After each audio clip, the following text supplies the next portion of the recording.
આ વિચાર પરથી શું સમજવાનું?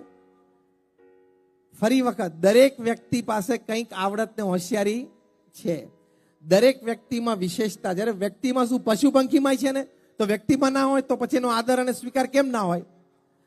તમને ખબર છે, આ પશુ પંખી દરેક છે, એમાં દરેક પાસે એક આઈટમ એવી જોરદાર છે ને જે આપણને ટક્કર મારે. આ સ્નીફર ડોગ્સ રાખે છે એરપોર્ટ ઉપર ને બધી જગ્યાએ, એની જે સ્નિફિંગ કેપેસિટી છે, 20 મીટર, 30 મીટર, 40 મીટર સુધી કોઈ વ્યક્તિ દૂર હોય, એના હાથમાં કંઈક ડ્રગ્સ હોય, એના ખિસ્સામાં હોય, 2-3 કોથળીમાં લપેટીને અંદર બેગમાં મૂક્યું હોય, 70-80 ફૂટ દૂરથી આ કૂતરો સૂંઘી શકે કે આ દિશામાંથી ડ્રગની ગંધ આવે છે. જઈને પગ પકડી જ લે, એની બેગ ખોલે એટલે નીકળે ડ્રગ. અને આપણે ઘણા પૂછ્યું ગંધ આવે, એવું કઈ છે નહીં, કે સારું જ છે બધું. કે આપણી કરતા સ્નિફિંગ કેપેસિટી આ કૂતરાઓની જબરદસ્ત હોય. અરે કીડી તમે લો, અત્યારે ધારો કે અહીંયા કોઈ કીડી દેખાતી નથી, પણ એક સાકરનો કટકો મૂકીએ એટલે કીડીઓ ભેગી થઈ જાય છે કે નહીં? નહીં, 5-15 મિનિટમાં 2-5-10 કીડીઓ ભેગી થઈ જાય. જોયું છે ને આપણે બધાએ? ઘરમાં કંઈક ખાંડ વેરાઈ ગઈ હોય તો કીડીઓ ભેગી થઈ જાય. હવે એની 10 મિનિટ પહેલા ક્યાંય દેખાતી જ ના હોય, પણ કંઈક ગળ્યું ટીપું ચા કે ખાંડ પડી તરત ભેગું થઈ જાય.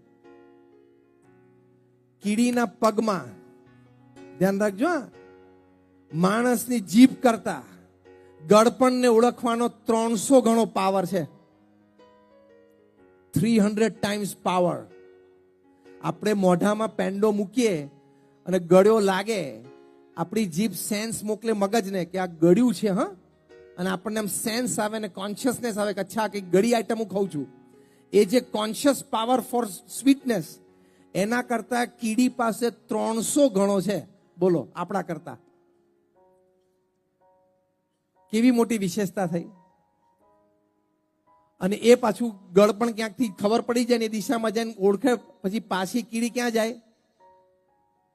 એની જ્ઞાતિને કહેવા માટે જાય. આ બહુ મોટી વાત શીખવા જેવી છે એની પાસે. એની જ્ઞાતિને કહેવા જાય.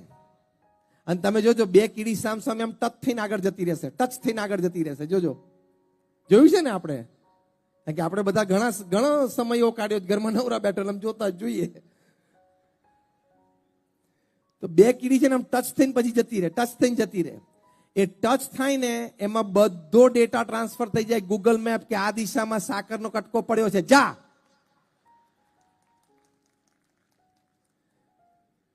આપણે તો શું ગૂગલ મેપ વાપરીએ છીએ, બધો જ ડિરેક્શન થઈ જાય. જે ટચ થઈ છે નવી કીડી તમે જોજો, આમ કરી ત્યાં જ પહોંચી જશે. કહેવાની વાત એટલી છે કે પૃથ્વી પર નાનામાં નાના અસ્તિત્વમાં પણ મિનિમમ એક વસ્તુ ભગવાને મનુષ્ય કરતા પણ તાકાતવાળી મૂકેલી છે. મેં તમને ખાલી કીડી અને સ્નીફર ડોગ બેને જ પ્રસંગ કહ્યો. તો આપણે શું અભિમાન રાખવાનું કે હું બુદ્ધિશાળી છું? આના લીધે આપણે વૈવિધતાનો સ્વીકાર કરી શકતા નથી. સામેવાળી વ્યક્તિના કોઈ સ્વભાવ છે એનો સ્વીકાર કરી શકતા નથી. એક અહમ છે આપણામાં, હું બુદ્ધિશાળી છું, હું હોશિયાર છું, હું ધનિક છું, હું રૂપાળો છું. ભગવાન સ્વામિનારાયણે આ વાત એમના વચનામૃતમાં લખી છે. અનેક પ્રકારના આવા અભિમાનો આપણને છે. પણ every third person to you is in some way more intelligent, more wealthy, more talented than you. હા કે ના? આપણી આસપાસ જે લોકો બેઠા છે એમાં આપણાથી દર ત્રીજી વ્યક્તિ કોઈક રીતે આપણા કરતા કોઈક ક્ષેત્રમાં વિશેષ છે જ. કાં તો રૂપમાં, કાં તો ધનમાં, કાં તો આવડતમાં, કાં તો હોશિયારીમાં, કાં તો બુદ્ધિમત્તામાં. હા કે ના?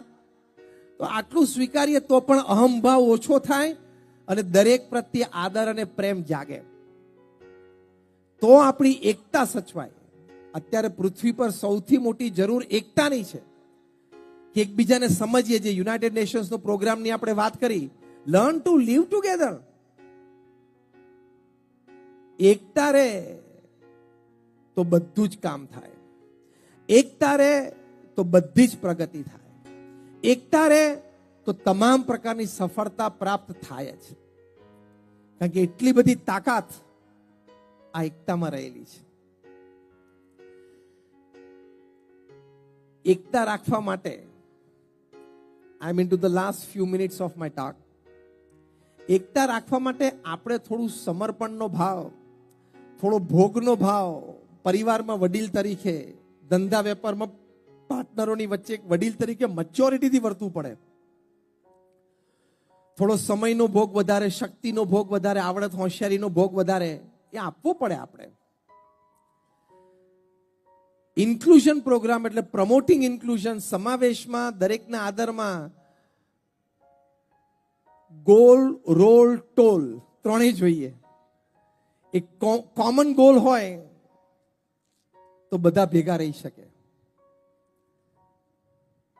આપણો કોમન ગોલ માનવતાનો શું છે? સુખી થવું. હા કે ના? કોઈ પણ જ્ઞાતિ જાતિની વ્યક્તિ હોય, ઓછું ભણેલી વધારે ભણેલી હોય, બધાને સુખી તો થવું છે કે નહીં? બધી રીતે, લોક વ્યવહારે અને આધ્યાત્મિક રીતે બધાને સુખી થવું છે. આ મુખ્ય ધ્યેય આપણે રાખીએ કે મારે સુખ અને શાંતિ પ્રાપ્ત કરવી છે, જે આધ્યાત્મિકતાની આપણે વાત કરી. ગોલ કોમન હોય ને તો નાના નાના ડિફરન્સીસ એની જાતે ઓગળી જાય અને નજરમાં પણ ના આવે. એ તાકાત કોમન ગોલની છે.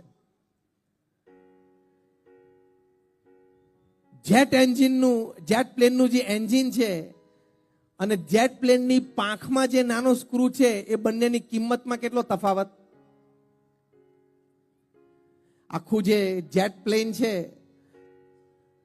એનું એન્જિનની કિંમત કેટલી અને પાંખમાં એક નાનું સ્ક્રૂ હોય એની કિંમત કેટલી? બેના વચ્ચે કેટલો તફાવત? મોટો તફાવત ને. પણ 35,000 ફૂટ ઉપર બંને વચ્ચે કિંમતની કેટલો તફાવત?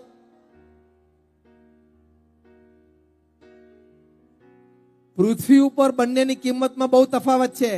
35,000 ફૂટ ઉપર બંનેની કિંમતમાં તફાવત નહીં, બંનેની સરખી કિંમત. એન્જિન બંધ થાય તોય પ્લેન પડે અને અહીંથી એક સ્ક્રૂ તૂટી જાય ને તોય પ્લેન પડે. At 35,000 feet, a small screw or a jet engine both have equal value. In the same way, in the heart of God, we have the same value. ભગવાનના હૃદયમાં આપણા બધાની સરખી કિંમત છે. આપણે તફાવત પાડે છે એટલે આપણે વિવિધતાનો સ્વીકાર કરી શકતા નથી, દરેકનો સમાવેશ કરી શકતા નથી. આપણામાં તફાવત છે.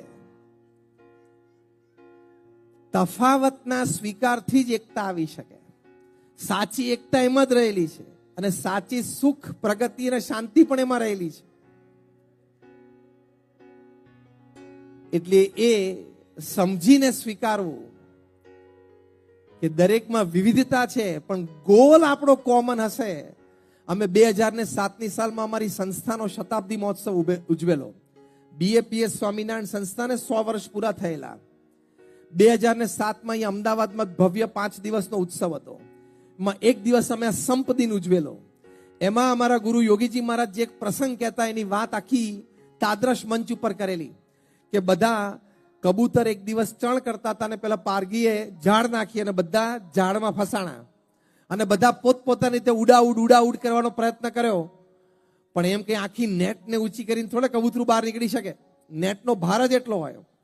પણ એમમાં જે મુખ્ય વ્યક્તિ હતા, એટલે લીડર જેવા હતા, એને કહ્યું પહેલા બધા શાંત થઈ જાઓ, કોઈ ફફડવાની જરૂર નથી અને બધાએ કુદાકૂદ કરવાની જરૂર નથી, પહેલા બધા શાંત થઈ જાઓ.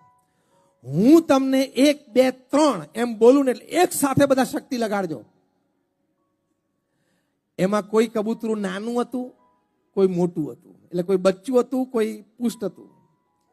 એમાં કોઈ મેલ અને ફિમેલ કબૂતર હતા. એમાં કોઈ ખોડખાપણ વાળું પણ હતું. એમાં નેટમાં કોઈ બરોબર વચ્ચે ફસાયેલું, કોઈ સાઈડમાં ફસાયેલું. કોઈને આખા શરીર ઉપર નેટ હતી, કોકને ખાલી એક બાજુથી નેટમાં એનો શરીર પકડાયેલું હતું. ખૂબ વિવિધતા હતી. પણ મુખ્ય લીડરનો આદેશ થયો અને એક સાથે બધા એમ જોર કર્યું, આખી નેટને લઈને ઉડી ગયા. આ વાર્તા આપણે નાનપણમાં સ્કૂલમાં પણ ભણ્યા છીએ. અને પછી એના લીડરે કીધું હું કહું ત્યાં સુધી ઉડવાનું ચાલુ રાખો, કારણ કે પેલો પારગીને ખબર પડી કે આ તો એટલે નેટ લઈને બધા કબૂતરા ઉડ્યા. તે મારે કે કબૂતરાનો શિકાર તો ના થયો પણ નેટે ગઈ મારી તો. એટલે પેલો દોડ્યો પાછળ. એટલે એનો લીડર જોતો હતો કે આ દોડે છે પાછળ, એને થકવી તો દેવો પડે કે નહીં. અને પક્ષી તો આપણને ઇઝીલી થકવી દે, એની સ્પીડ ક્યાં ને એની રેન્જ ક્યાં. ખૂબ ઉડ્યા બધા, પછી પારકી તો થાકીને ઉભો રહી ગયો. એટલે પછી એક મોટું ઝાડ આવ્યું, ત્યાં એના લીડરે કીધું બધા એક સાથે બેસજો, બધા ઝાડ ઉપર આમ આટલા ડિસ્ટન્સ રહેજો, હું 1 2 3 બોલું એક સાથે બેસજો બધા ઝાડ ઉપર, જુદી જુદી ડાળ ઉપર, અને પછી નીચેથી નીકળી જજો, ઝાડ ઉપર ગોઠવાઈ જશે, એટલે કે ટ્રી ઉપર નેટ ગોઠવાઈ જશે. અને એવું બન્યું અને બધા બચી ગયા. જો ગોલ કોમન હતો તો બધા બચ્યા, સુરક્ષિત રહ્યા. એમ મનુષ્ય તરીકે કોઈ પણ જ્ઞાતિ જાતિ હોય, કોઈ પણ આપણી સંસ્કૃતિ હોય, કોઈ પણ આપણો ધર્મ હોય, પણ આપણો ગોલ એક હોય કે હું અને બધા જ સુખી થવા જોઈએ, તો આપણે વિવિધતાનો સ્વીકાર પણ કરી શકીએ, દરેકનો સમાવેશ કરી શકીએ. પ્રમુખ સ્વામી મહારાજ આટલી મોટી બીએપીએસ સંસ્થા કેમ ઊભી કરી શક્યા? 1300 hospital, hostel, school, college, community centre, સંસ્કાર કેન્દ્ર, હરિમંદિર, મંદિર, અક્ષરધામ, વન મેન ઓર્ગેનાઇઝેશન. પ્રમુખ સ્વામી મહારાજ એક વ્યક્તિ સંસ્થા હતા. આજે મહંત સ્વામી મહારાજ 92 વર્ષની ઉંમરે 1800 અમારા એકમોનું સંચાલન કરે છે. તમારી એક ઓફિસ ચાલતી હોય ને 5 7 10 પ્રોજેક્ટ ચાલતા હોય, એમાં તો સાંજ પડે ગાંડા થઈ જતા હશો. મહંત સ્વામી મહારાજ 92 વર્ષે વહીવટી જવાબદારી, આધ્યાત્મિક ગુરુ તો છે જ, પણ બીએપીએસ ની મુખ્ય વહીવટી જવાબદારી, is the president of BAPS, the one man final authority. 1800 અમારી hospital, hostel, school, college, community centre, સંસ્કાર કેન્દ્ર, અક્ષરધામની જાળવણી કરે છે. 92 વર્ષની ઉંમરે હમણાં 15 દિવસ પહેલા આખી રાતની મુસાફરી કરીને અમદાવાદથી દારેસલામ ગયા. દારેસલામના ટાઈમ પ્રમાણે રાત્રે 2:30 વાગે ઉતર્યા, રાત્રે 2:30 થી 4, 1.5 કલાક ટ્રાવેલિંગ કરીને પોતાના નિવાસ સ્થાને પહોંચ્યા. What an effort!